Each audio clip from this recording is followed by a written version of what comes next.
Good morning students. Today I am going to discuss about database normalization for BCA 4th semester students from their paper Database Management System. At the end of this session, you people would be able to know what is called database normalization and what are the needs for database normalization.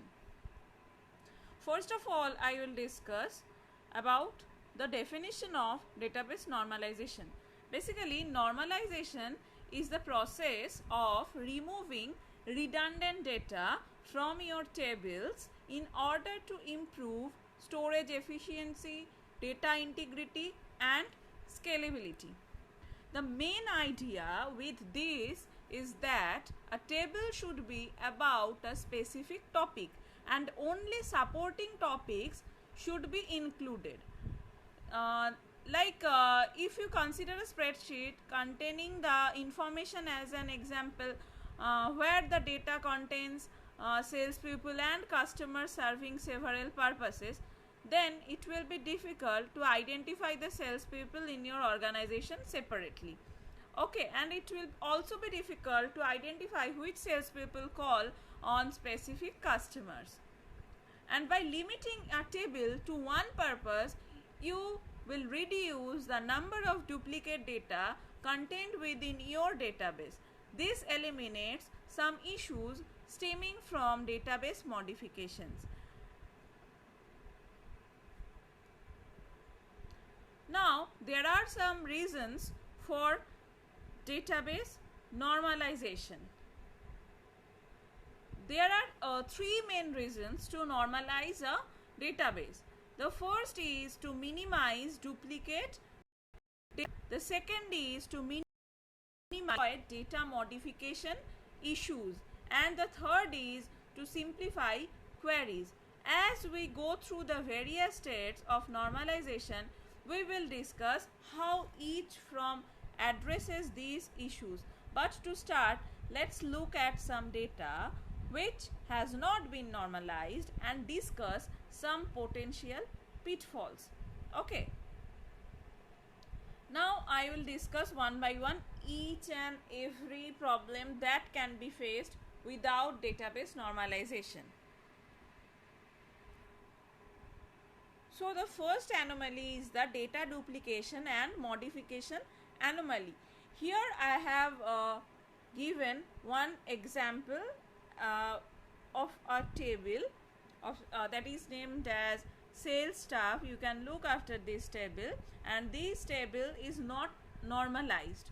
Okay, and the first thing to notice is in this table is that it serves many purposes like identifying the organization's salespeople, and it also listing the sales offices and phone numbers.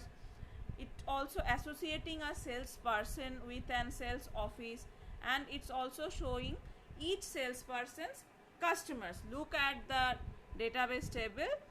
You can understand this very well that it is serving many purposes. মানে একটা টেবিলে কিন্তু আমরা অনেকগুলো purpose fulfil করছে। দেখ, identify করছে organisation sales people, অনেক সেলস অফিসগুলো, ফোন নাম্বার সব লিস্টিং হচ্ছে within a single table. And as a data administrator, this raises a red flag. In general, we like to see tables that have one purpose, and having the table serve many purposes introduces many of the challenges like data duplication, data update issues and increased effort to query any data.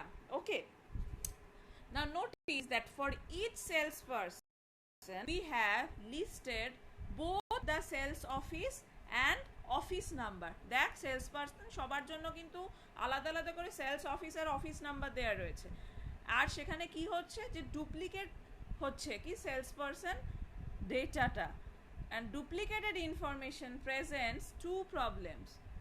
It increases storage and decreases the performance, and it becomes more difficult to maintain data changes. And in this example, consider if we move the Chicago office to even stone. To properly reflect this in our table, we need to update the entries for all the salespersons currently in Chicago. Okay, and our table is a small example, but you can see if it were larger, that potentiality this could involve hundreds of updates. Okay, and these situations are modification anomalies. Database normalization fixes them, and there are three modification anomalies that can occur. Next is the insert anomaly. Now look at this another example, and there are facts that we cannot record until we know information for the entire row. Now in this example, we cannot record a new sales office until we also know the salesperson. Why? Because in order to create the record, we need to provide a primary key, and in our case, in this example, the primary key is the employee ID. তাই তো আমরা যদি Atlanta sales অফিসটা add করতে চাই, তো আমাদেরকে কি লাগবে না, প্রাইমারি কি লাগবে, and we need to know all the data of each record, right? তো আমরা ওই রেকর্ডগুলো ছাড়া অ্যাড করতে পারছি না। That's why it is called insertion anomaly or insert anomaly. Okay, next type of anomaly is the update anomaly, and in this case we have the same information in several rows. For instance, if the office number changes, then there are multiple updates that need to be made, right? If we don't update all rows, then inconsistencies appear. কারণ দুবারই আমার Chicago office appear করছে দুজন different sell পারসনের জন্য, right? এবার চিকাগো অফিসের যদি আমার অফিসের ফোন নাম্বার যদি আপডেট করতে হয়, তো সেক্ষেত্রে যতবার আমার চিকাগো অ্যাপিয়ার করেছে যে রোতে, আমাকে সেখানে সেখানে আপডেট করতে হবে। আদারওয়াইজ আমার এক জায়গায় আপডেট হলো আর এক জায়গায় আপডেট হলো না, then it will be inconsistent. Okay, and that should not be allowed for a database design, and this problem is known as updation anomaly or update anomaly. The next type of anomaly is the deletion anomaly, and consider this example. For deletion anomaly, deletion of a row causes removal of more than one set of facts. For instance, if John Hunt retires, then deleting that row causes us to lose information about the New York office.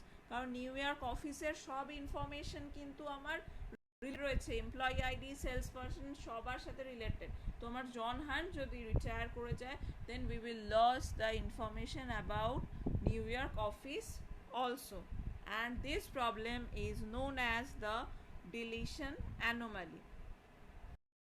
So to overcome all these anomalies, we need database normalization.